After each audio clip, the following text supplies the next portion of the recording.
Welcome everybody. Good afternoon. Thanks for joining us today. I am Dale with Realvolve and Firepoint, and I have two very special guests with me today, and I'm really excited about our topic. It's very pertinent, relevant to our times. I have Katie Clancy on the call with us. Katie, say hi. Hi, everybody. How are you? Good to see you. Actually, it's not seeing everyone. It's not good. I can't wait to see everyone. I know. I wish we had a different platform here where we get to see more people. But once you start getting into the 100 plus range, it's really difficult to see everybody. Also with me today. Oh, wait. Katie, where are you from? Where are you calling us from today? So I'm in Cape Cod, Massachusetts. And if anybody knows Cape Cod, I'm in Dennis. I've been to Cape Cod once myself. Beautiful, beautiful spot. So Katie, tell us a little quick, 10, 15 seconds, very quick, about you and what you're up to these days. Okay. So I'm sales vice president at William Ravis Real Estate, which I know some of my peeps are on this call right now because we have offices in Naples and West Palm as well. Hello from Tampa. Hey, Kevin. And I run a high producing team up here in Cape Cod. We do a lot of cross pollination with Florida. And I'm also the happiest person in real estate, and I invite you to fight me for the title. I have a podcast of the same title because I think if we all focus on that, we can banish burnout and be a little more resistant to disruption and actually love our jobs, which is entirely possible with what we do for people. Thank you, Katie. And Tyler, welcome. Thank you for joining us. So Tyler, same question to you. Tell us a little quick blurb about you. Where are you calling us from today, and what are you up to these days in your career? Yeah, so Huntsville, Alabama, which when people hear Alabama, you think, but Huntsville's like, I don't know, we're constantly on like top 10, top 5 places to live.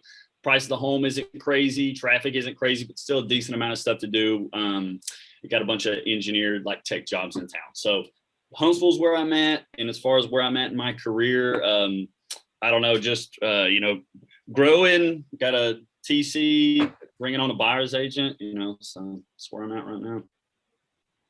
I love it. And so we always like to get people of different backgrounds and different stages and different focuses on these calls, juxtapose them together because it always makes for a much more interesting discussion. So today, what we're going to be talking about is how to win business now. And we did have a preliminary conversation. I'm going to be going through some of my notes and just asking Katie and Tyler their opinion on things. They both have really successful businesses, and we can all learn from hearing what everybody else is up to. So this isn't about anybody being better than anyone else. This is a learning opportunity for all of us. And that being said, we truly mean that we would love the discussion to include everybody viewing today. So please engage with the chat. Let us know what challenges you're facing around the topics so that we'll steer the conversation toward those comments, make sure that we're addressing everybody's challenges and that we're all learning and getting something out of today. So without further ado, let's get into it. Oh, somebody from Nevada, a couple people from Colorado, Missouri. So it's funny how we only invited people from Florida so the rest of you can leave. No. I'm just messing.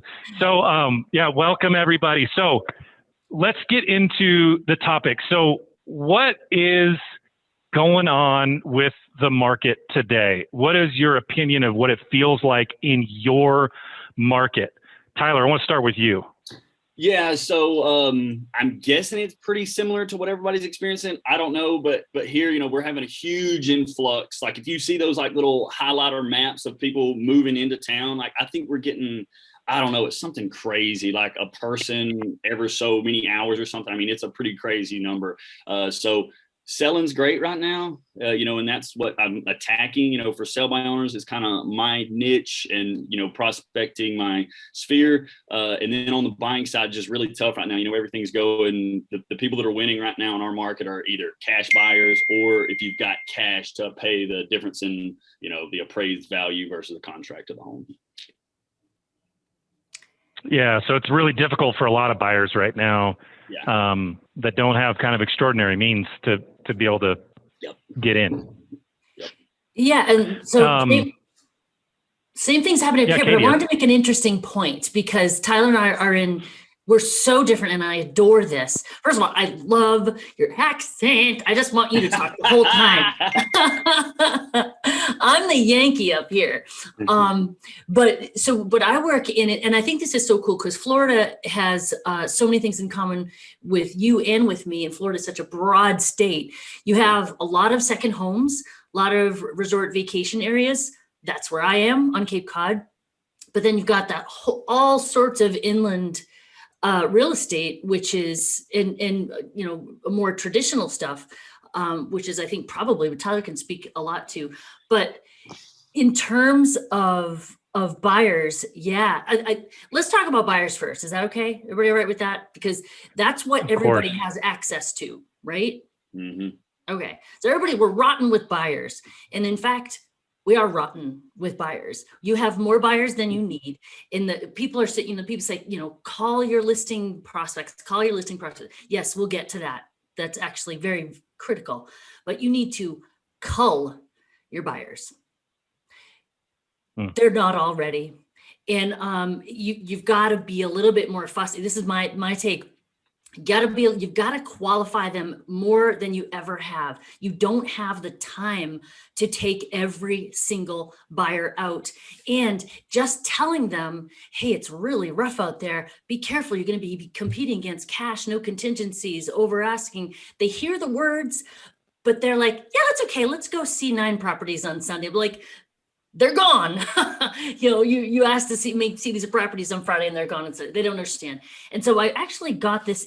There was this one particular way to say this to your buyers that came through really, really, less inventory, Julie, absolutely. A really great way to cull your buyers, which is you lay out exactly what's going on. Cash, over asking, no contingencies, blah, blah, blah, blah, blah. If you don't, it's very easy. If they don't have cash right away, it's going to be tough. Tell them to stop looking at coming soon listings. Tell them to only look at listings that have been on at least 10 days.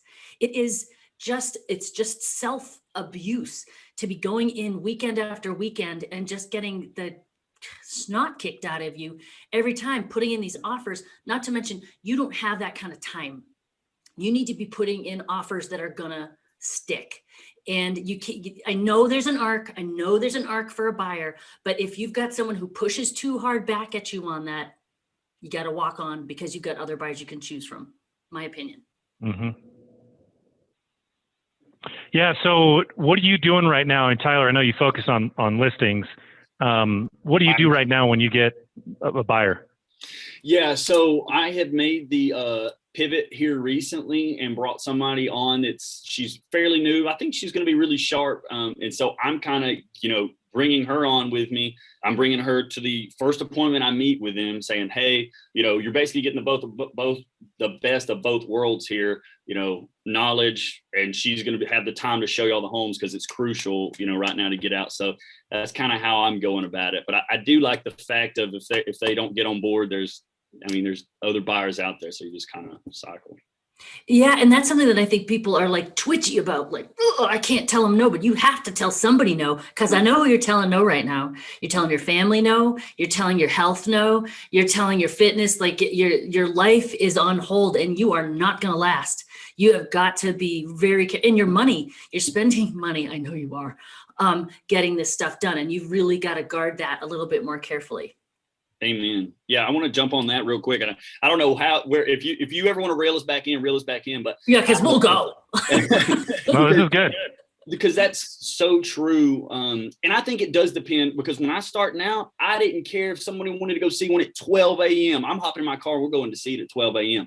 But I've got to the point now. So I think with however many people we have on here, I imagine we've got people at different points. So if you're new, I say go and show and learn.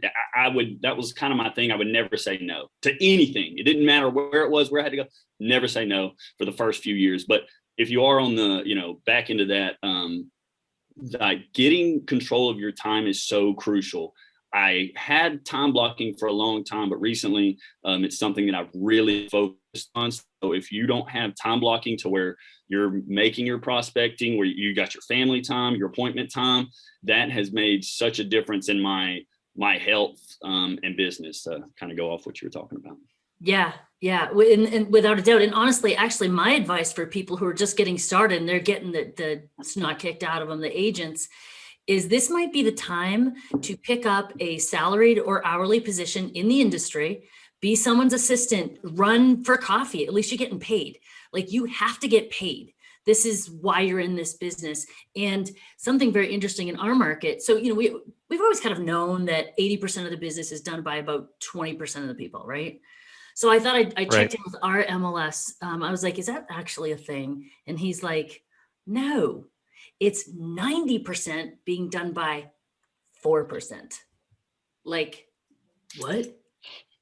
That means there are 96% of the people are not eating. They're like, that is not good. We got to figure this out. So if you need to eat, boy, do what you got to do. Like, if you need money now, go get it. You're not getting it from real estate. Real estate paychecks are 6 weeks away. So keep that in mind, but stay in the industry, stay here, learn, but get yourself secure, or you're gonna lose your mind, and you won't be able to go when it's a little more calm. Right. So how do you, what kind of advice are you offering right now in terms of what the other options are for buyers? So if you're going to say no to them, what are you saying they should be doing? Do you want to take that, Tyler? I have a few ideas. I don't tell too many people no. I might, So a couple of things. One is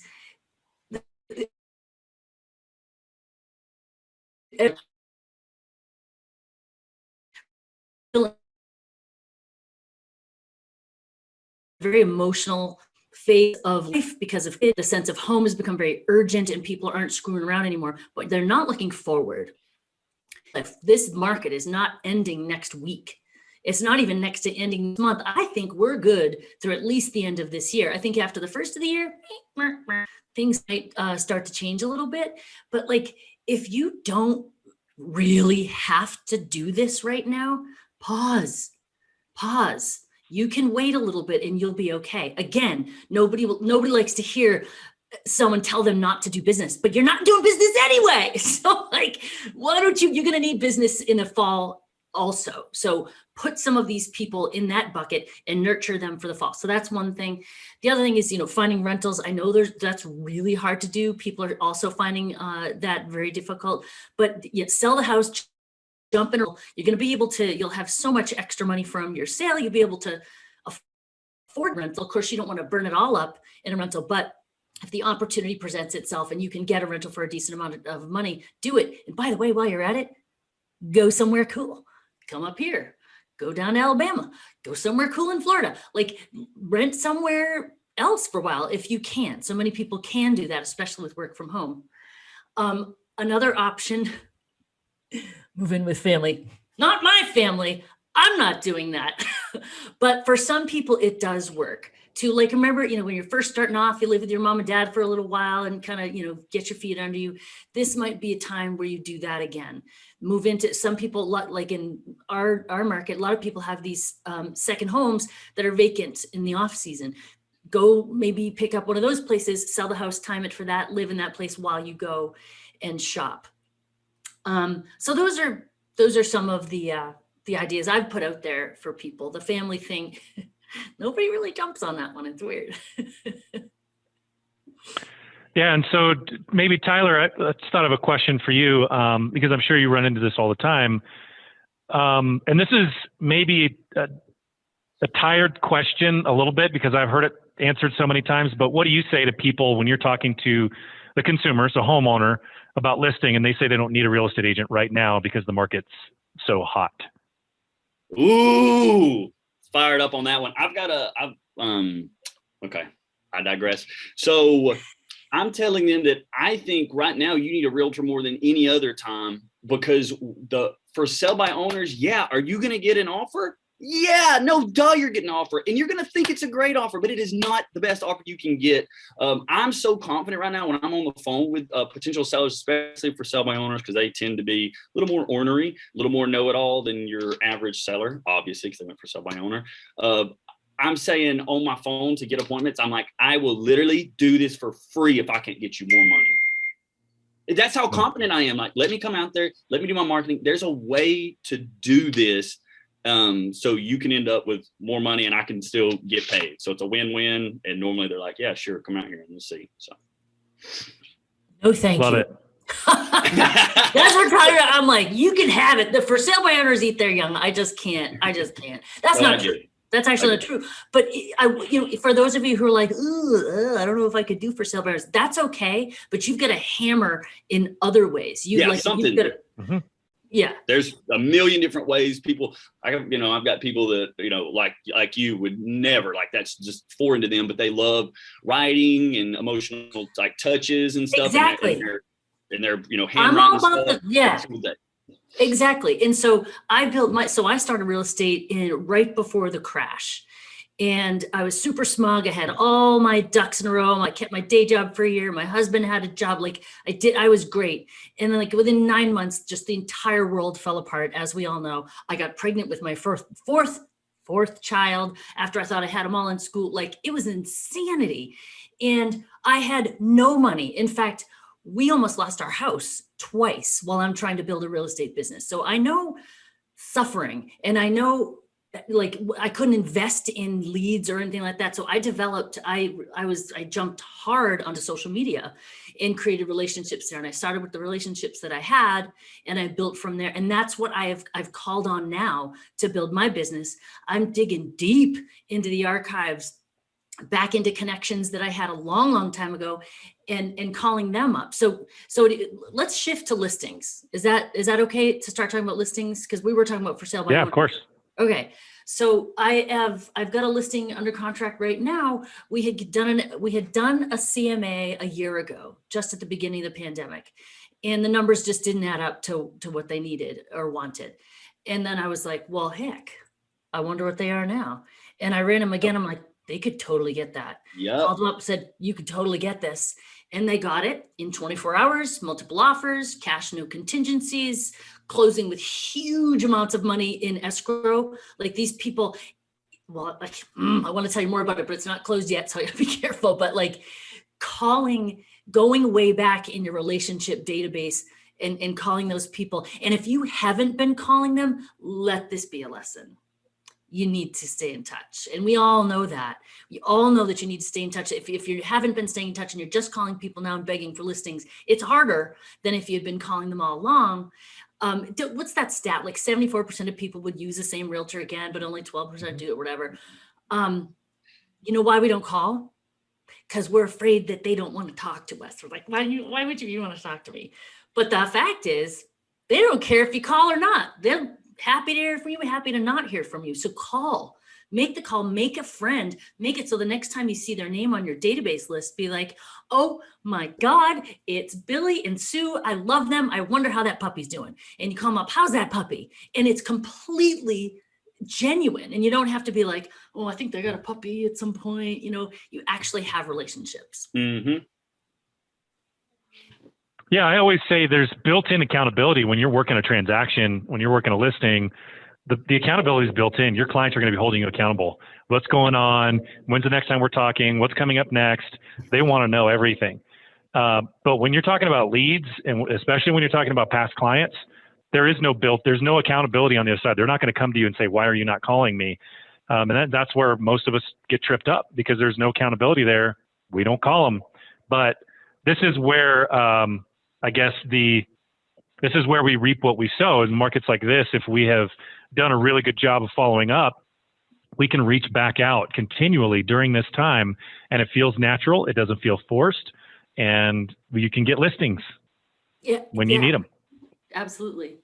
I want to add one piece to that about following up. So if you have a database where you sort people, which you should be sorting people and tagging them and whatnot, this is a way to tag them that a lot of people don't do, because they're like, oh, how likely are they to buy or sell? Blah, blah, do they definitely want to take care of your referral sources, by the way. You should be loving up anybody who's ever sent you a name, whether it turned into a sale or not. You should be tripping over yourself to make their day.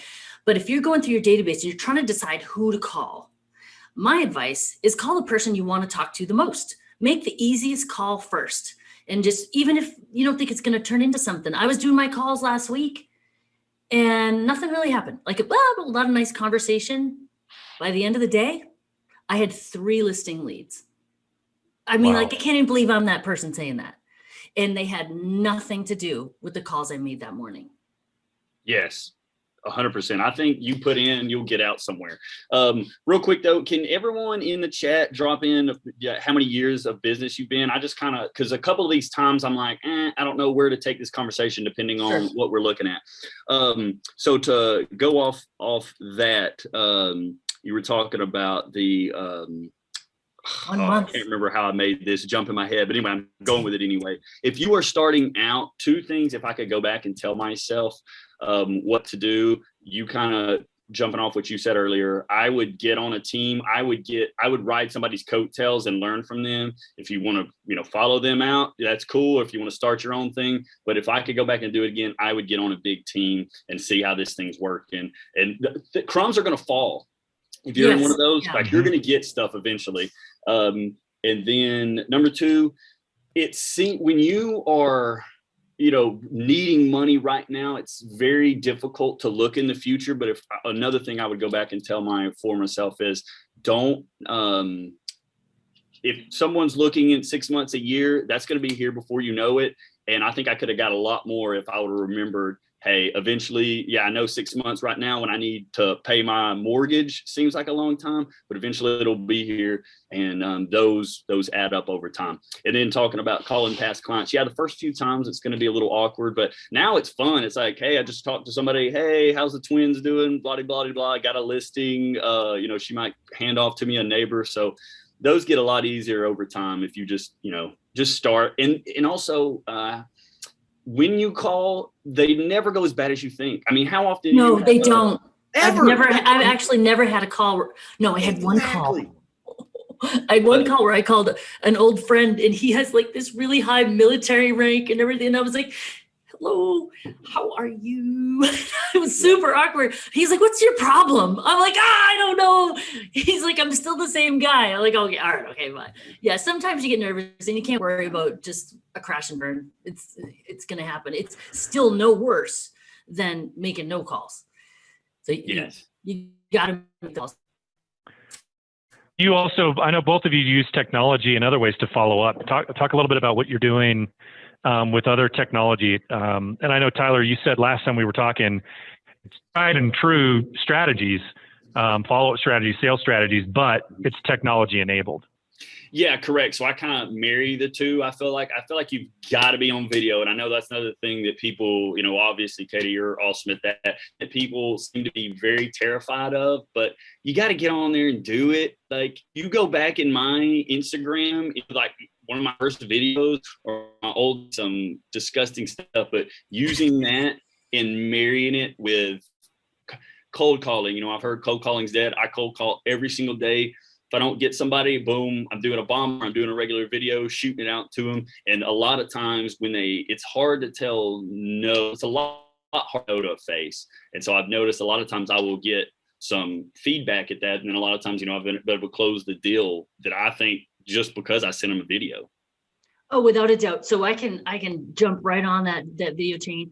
So listen, for some people, video is hard all the time. Doesn't get much easier.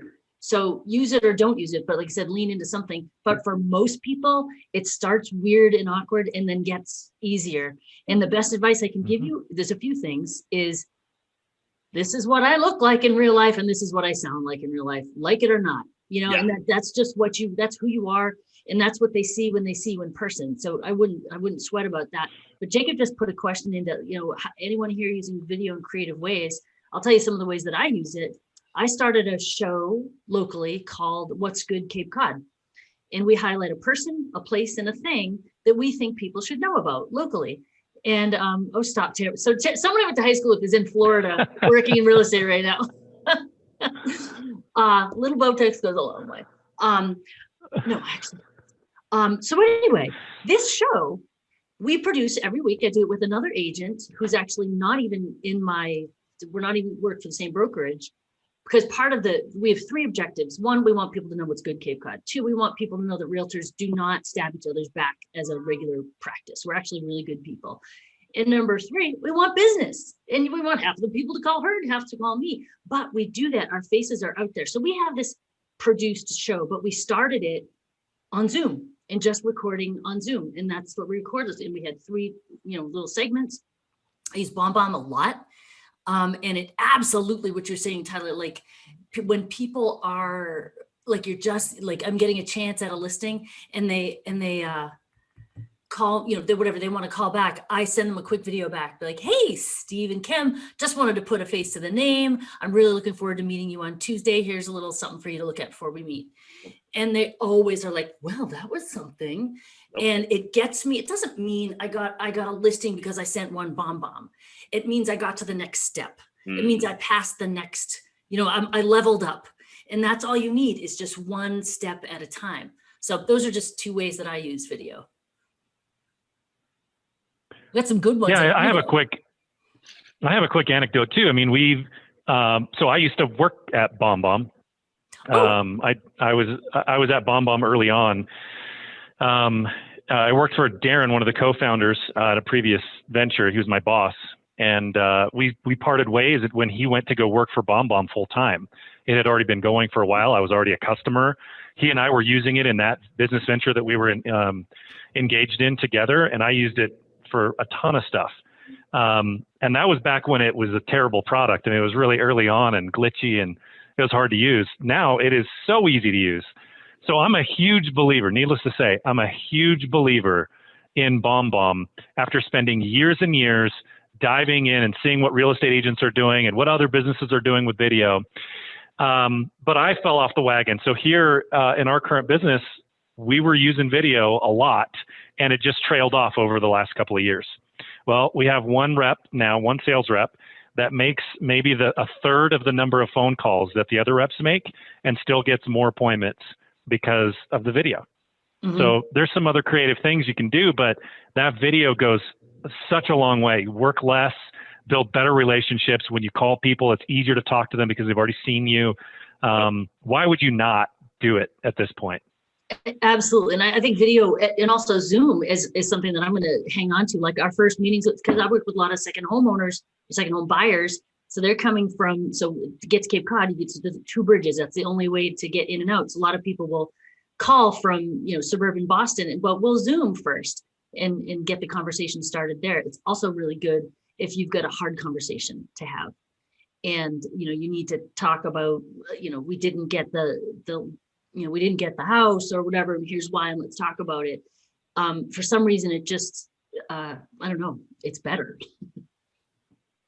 Yeah, I had a blowout on I had a tire blowout in a rental car in one of those bridges, and there was nowhere to pull off. No, that was a fun day. That's not that great. Mariah just asked a good question. At what stage of the lead conversion is it appropriate? Immediately. Yes. Oh, yes. Yeah. Zillow is like somebody found me on Zillow, and she had reached out to several other agents, and I immediately got it. Boom, sent the BombBomb, and she told me later, you sent it, you stood out, that's why I picked you. So all about it. I've used it with my kids' teachers too. BT dubs. I'm like, hi, this is Katie Clancy. This is what we're going to do. Okay. Thank you. And they're like, oh, all right. I got answered. Yeah. Like Tyler said, it's harder for people to say no to your face, right? You're actually, it feels like you're there talking to them more so than it does over the phone. So what kind of content are you putting out? So I know you're using videos to communicate face to face. And Katie, you talked about the podcasts and stuff that you're doing. What other kind of content are you putting out to build relationships with people, make sure that they know your expertise and they know you and would want to work with you? Tyler, go ahead. Yeah. So I, in this, if you're starting out and you've never done a video, this is going to sound crazy, but you just do one thing. You just pick one of these things I'm about to talk about and do, or even do if you're not comfortable yet of putting your face out there, take a picture and write something. Just make one little step. You can do it once a week, start, or once a month. Just start somewhere small and move up. But right now I brought a videographer on the beginning of this year, and we shoot one, sounds like pretty similar to what you do. We call it a community highlight. We'll go out and highlight one thing in the community. Right now, we've got a coffee craft trail, and I don't know, there's like 8 different coffee shops. And so I think we're almost done with that. So I do a community highlight that drops on Friday. I do a buyer tip every week. I do a seller tip every week. I do a throwback Thursday. And then I'm goofy and I like doing goofy stuff. Like I just upgraded and got rid of my 99 Toyota 4Runner, and I did a tribute video for it. It's got like 300 views on Facebook. So I try to throw something that's like me in there. And that's another thing. You got to be you. Like you can't be anybody else. So some people are going to love me. Some people are going to hate me. And it is what it is. You just got to go. Can I just talk about that for a second? Be like, because I was earlier, I may have dropped a word, and I was like, ooh. So but you got to be who you are. Some people you're just going to irritate. I am too much for some people, and that is a-okay. I'm not everybody's cup of tea, but I am somebody's shot of tequila, and we get along just fine. And that's fine. Like when I look at my, and I will talk about content in a second, because that is a really important point, but I want people to also get over, when I look at my monthly numbers for my email subscriptions and I see people unsubscribe, my little heart breaks. And then I'm like, that's okay. It's self-cleaning. I don't want you there anyway. You don't want to be there. Go. It's fine. And so you've got this beautifully, like this list self-cleans, and it gets better and better as you go. So don't worry about unsubscribers, you guys. It's hard. It's hard not to take it personally. But in terms of content, so I have an idea. Again, like Tyler's like, Tyler built what he has over time and added to it. So don't try to jump into any of the stuff that we're talking to all at once. But one of the things that I have morphed into, instead of doing just listed, just sold, under contract, blah, blah, blah, I do make those announcement posts. But if you look at my Instagram at the Cape House, you'll see our houses, the last one, we just sold a house, and the headline was about the fact that it was a referral. So this message was this was targeted at agents. Like, let me make your life easier. Happy referred clients plus the Cape House equals happy referral agents. Talked about how they don't have time to cross the bridge, blah, blah, blah. We did another one that was, instead of like, under contract, I did one where someone's going, yes. And it says bidding war won, because it's a big deal these days. And my clients follow me. So they're like, yeah, see, we got it. And they got excited. So then it also talks about, that shows you my spirit and whatnot too. And the fact that I keep posting those means we're getting people into houses. Love it.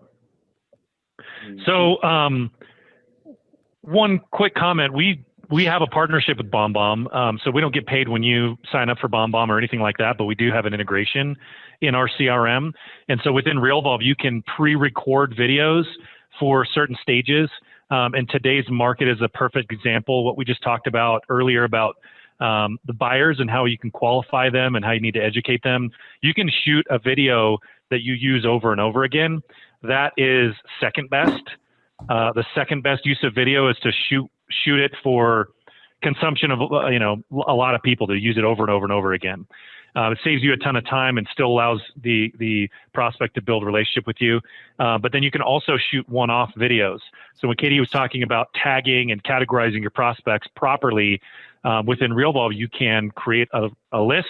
You can save a filter if you want to, or just create a one-time list and shoot off a BombBomb on the fly, or you can go and do individuals in your database that way as well, whether they're leads, past clients, current clients, etc. Just wanted to call that out. So Katie, the last time we were talking, you mentioned that you had listings that you have listings in your database that are coming to you from things that you did years and years ago.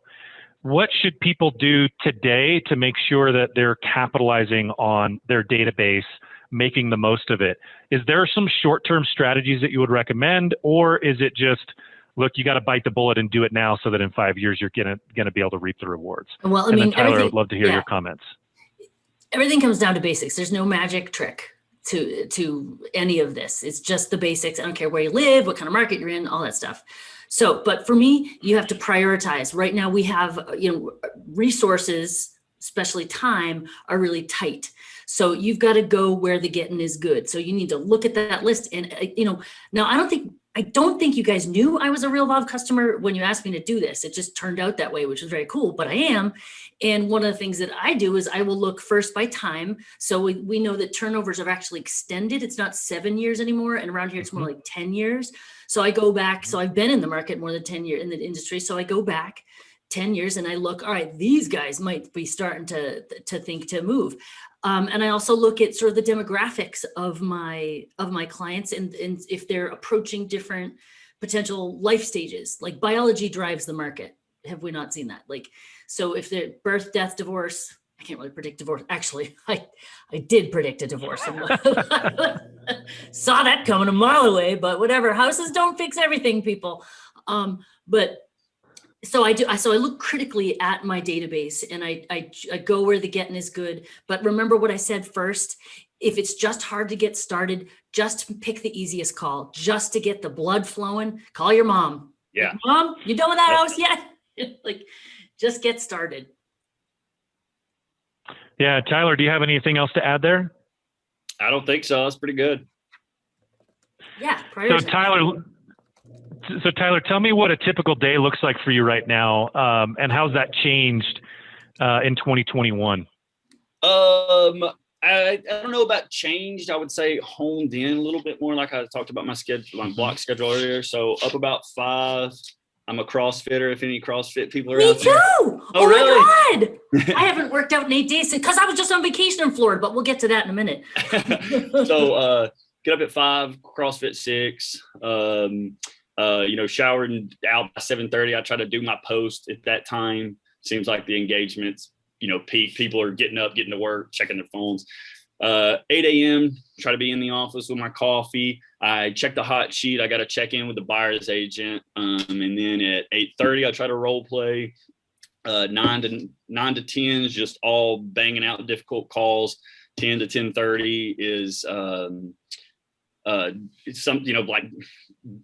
running CMAs or like something I got to do for a buyer, kind of follow up type stuff. And then I'm on the phone with the TC, and then getting something to eat and appointments, and then family time. It's kind of how my day's structured.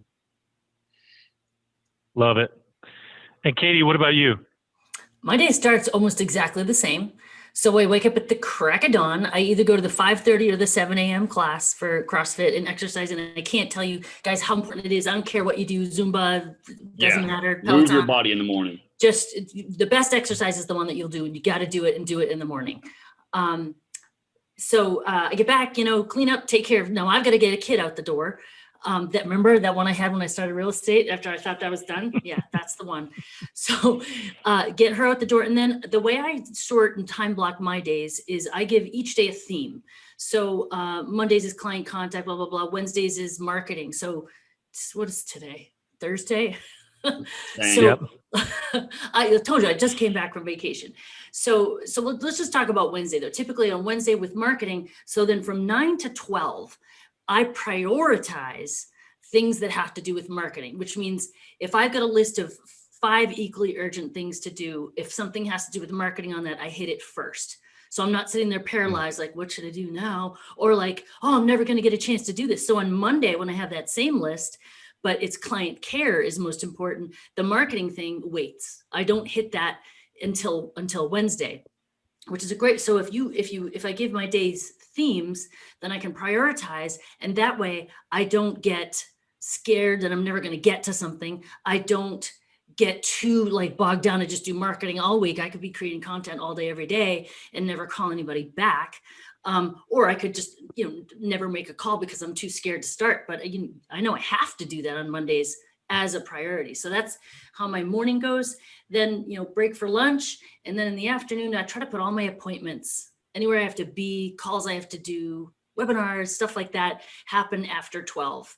And then I do a break in the afternoon. It's a little mushy in the afternoon because by that time things have piled up and things get weird, kid time, all that stuff. dinner. And then honestly, as soon as dinner's cleared, I love my job. I love it. So then when everybody else is reading a book or playing online, I'm like, I'm going to go back and do some more work and go finish whatever I was working on earlier that day. And then set your clothes up, because what you do the night before will dictate what your day's Yes. the next day. Yeah. Let me hop back in here real quick. So everybody listening, I'm obsessed with being the best realtor I am, and sponging off everybody what Katie's talking about, what you heard me talking about, and every single top agent I've ever heard of works out in the morning, and that morning time is blocked off. That you're not dealing with all kind of bull crap that's prospecting, that's moving your business forward, and then after that, the day will take care of itself. But you have to treat that like it is everything, because it is everything.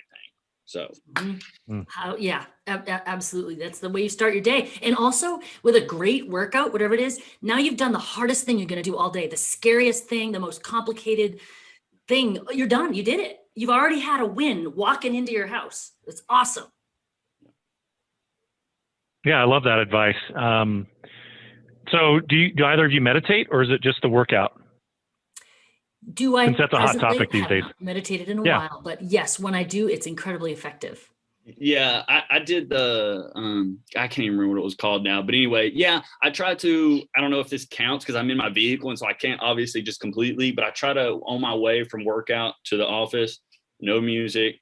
I try to just kind of get in my own head, visualize what I want to achieve in the day, and, calm down. So I'm in like a good headspace going into the office. So. Yeah. Oh, I absolutely think that counts. Turning everything off when you're not listening to anything, you have no music, no podcast, nothing, and just sitting with your thoughts and trying to calm yourself. 100% that counts in my book. Yeah, for sure. And everybody does what they do on a Sunday, but before COVID, I went to church every Sunday, which is crazy because people are like, oh, that's when business is happening. But it's like, for an hour, it'll wait. Yeah. And it does. And that's obviously really good meditative time, because you're kind of trapped, and if you use your phone, you're a bad person. So put your phone down and just be there. Doesn't matter what church, or if it's even church, go to the church of the trees. I don't care. But that silence and that meditative time is really, I actually really miss that. And it's not the same on Zoom. So thanks for the reminder, Dale. I'm going to go do some meditating, honestly, this afternoon, because I need it. Yeah. So getting back to real estate. So we got about 15 minutes left. I do want to make sure we leave enough time for comments. I think that discussion was extremely important about our personal health, especially our mental health, what exercise can do for us mentally. And then the other things that you guys both mentioned, blocking things off, being proactive with your schedules, family time, hobby time, all that kind of stuff is so important. So crucial. And a lot of people just get out of the swing of it. When things get crazy, we can easily get stuck in a reactive mode, and it's really difficult to get back on the wagon and get back to our routine again. So because there were so many new people, I don't know if you guys scrolled through and saw the time that people have been in the industry. I did. We have some 25 years, some 15 years, some 11 years, but I was surprised at how many are 3 months or a year. I mean, so yeah, a year in this business means they got in right after all the lockdowns and everything. So let's just talk a little bit about what you think is going to happen and what your advice is. I know we keep saying the tried and true stuff is, you got to absolutely make sure the table stakes are taken care of. But for some of these newer people, newer agents, what should they be expecting over the next year? And what do you think the market curve is going to be? I mean, based on some of the economic analysis that I've seen, some markets are seeing the prices come back down a little bit already going into the pre-summer, it feels like. But then other markets are still, the prices are kind of still increasing. What do you think these newer agents can expect? And what's your advice for them over the next, I guess, 8 months for the remaining of this year? Go ahead, Tom. No, you talk. All right. Well, so I think it's going to be different depending on your market. There's been a nationwide housing shortage, which is totally separate from the pandemic. So until some of that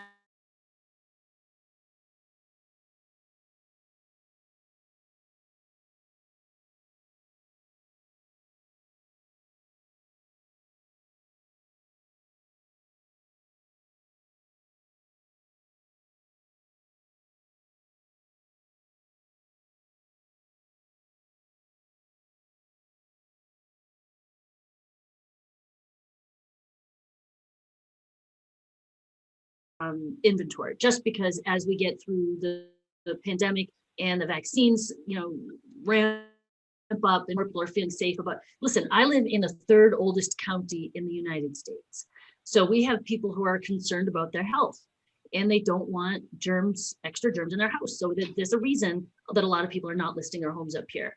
But I think those people who have that reason for holding back will start to put their houses on. But I think we'll probably won't see more of a normal market for another year. So probably mid-year next year.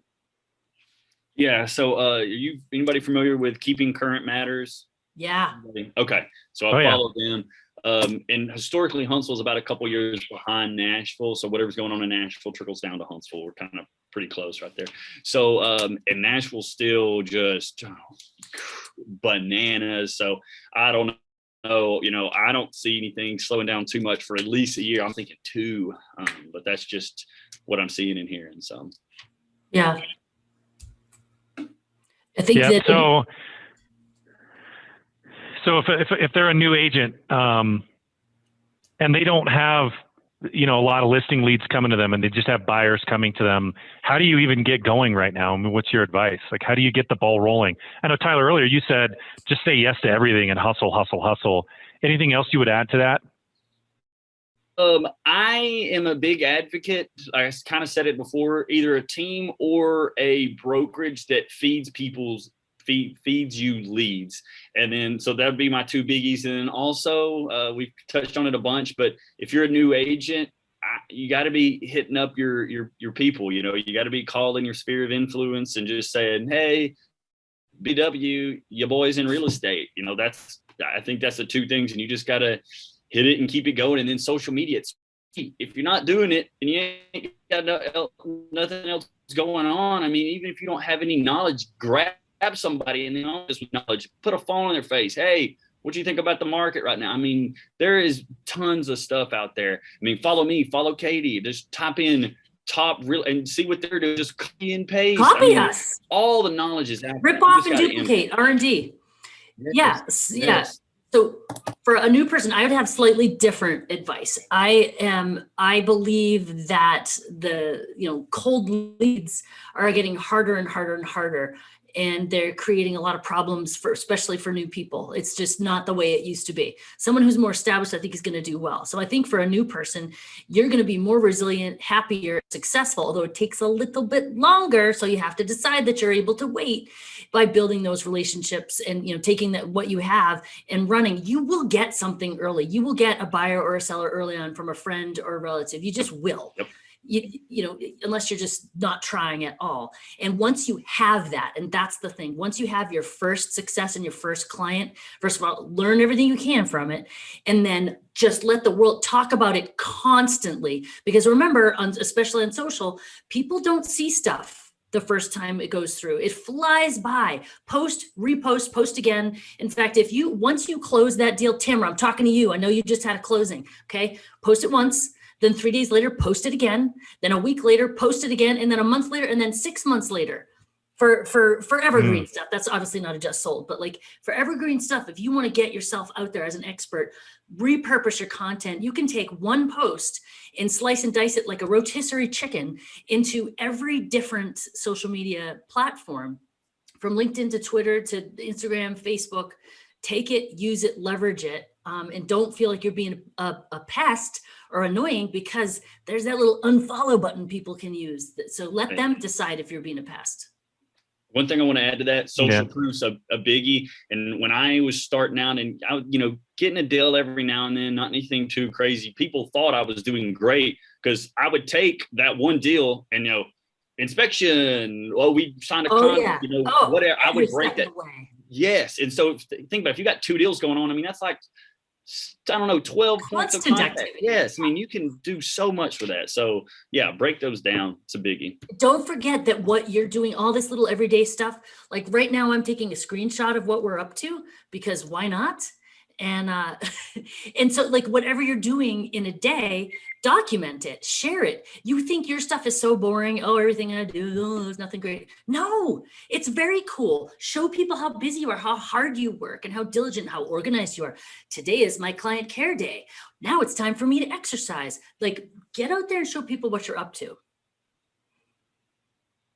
Yeah. So Tamara has a comment here. So she says, I worry about turning people off by posting or pesting, but people don't see most of what you post, especially when followers are few at the beginning, and don't even get me started on Facebook algorithms. So 100%, most people's problem is not that they post too much. 99% of us don't reach out enough. We don't call enough. We don't text enough. We don't post enough. The thing about today's modern world is that we're inundated with things from so many different angles. The odds that someone sees everything that you post are basically zero. And if even they if you're posting they're into you and they're all over your stuff. Exactly. If they're clicking to your profile and clicking through everything, you got them. And then your stuff is working. Yeah, absolutely. Were you going to say something there, Tyler, when I was talking? Yeah, just that. And if you don't have, if you're starting out, I think the reason, I feel like I've got solid followers, I'm not a ton of them, but I think I've made a lot of loyal people that will probably follow me till I'm done doing this.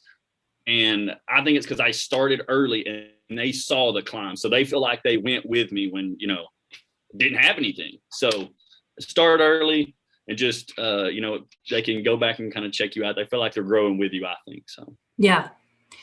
There's a couple of questions in the chat. People talking about, Joy Hickman was talking about how the Midwest is absolutely stagnant and highly competitive.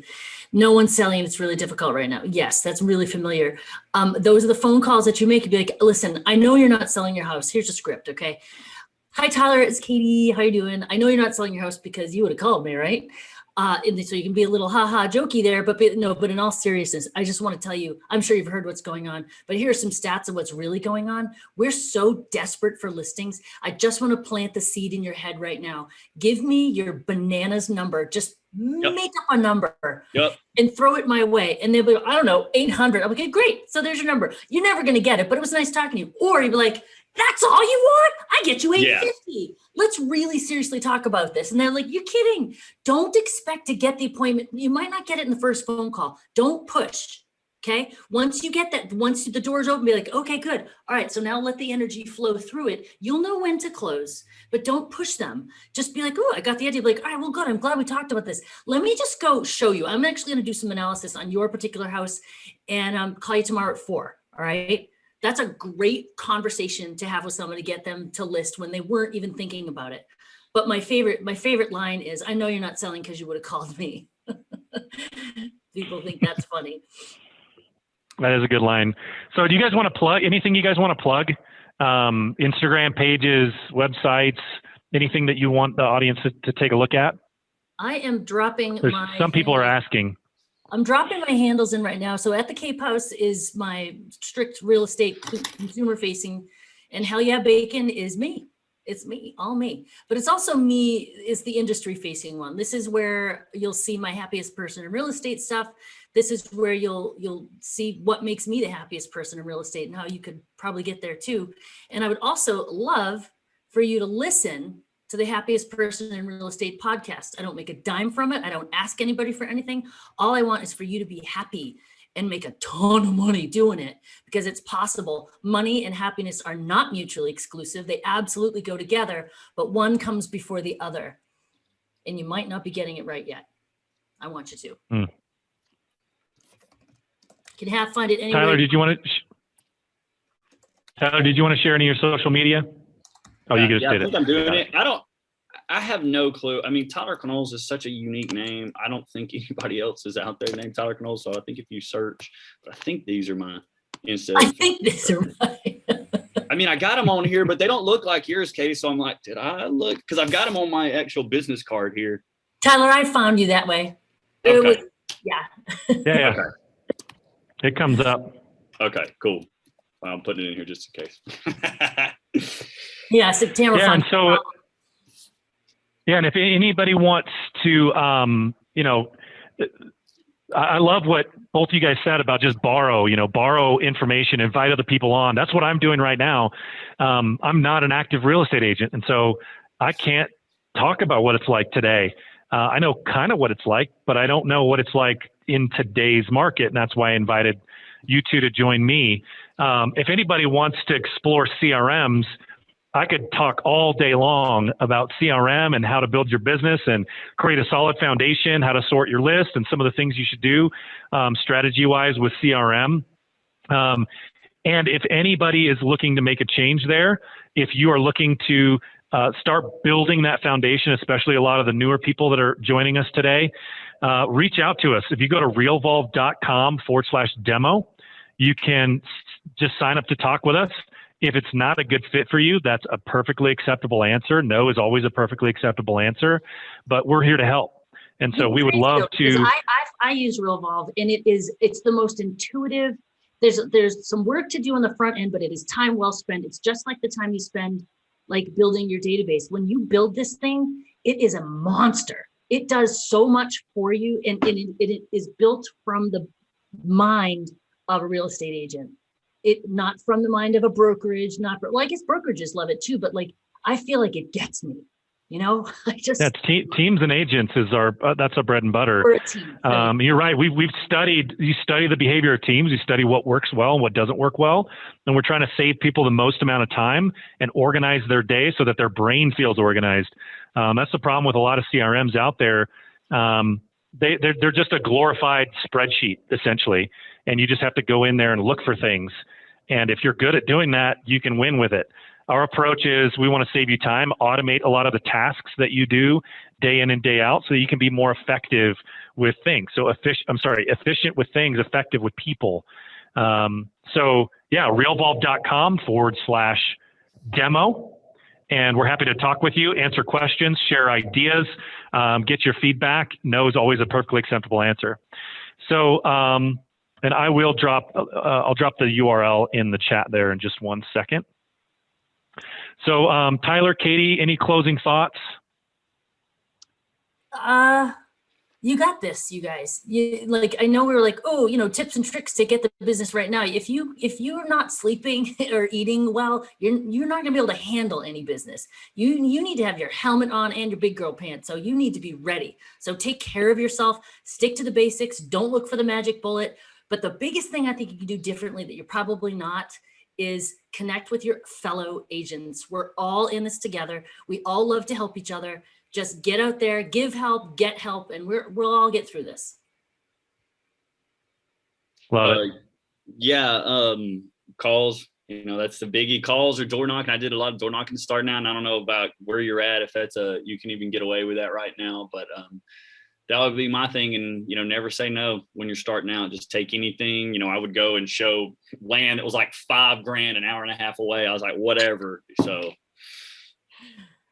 Oh, man. Yeah. So just to summarize the things that I think I heard us say over and over again, it was, if you're first starting out, consider joining a team, make a lot of phone calls, do a lot of videos. Those were the three things that we talked about the most, probably at least 3 or 4 times each of those topics. Yeah. So, real quick, Katie, are you part of a coaching, or do you do any real estate coaching? No, not right now. Not taking any clients. I do. No, I mean, are you? Oh, no, not presently. I've done Buffini coaching. I've done Tom Ferry coaching. Yes, both very good. Well, I'm big pro coaching. Yes. It's a lot of money to start out, but if you are able to do it, it's not even comparable what I've been able to start and now. Yeah, highly recommend. Yes. So. Love. Yeah. Good idea. So coaching, join a team, do your calls, send emails, especially video emails.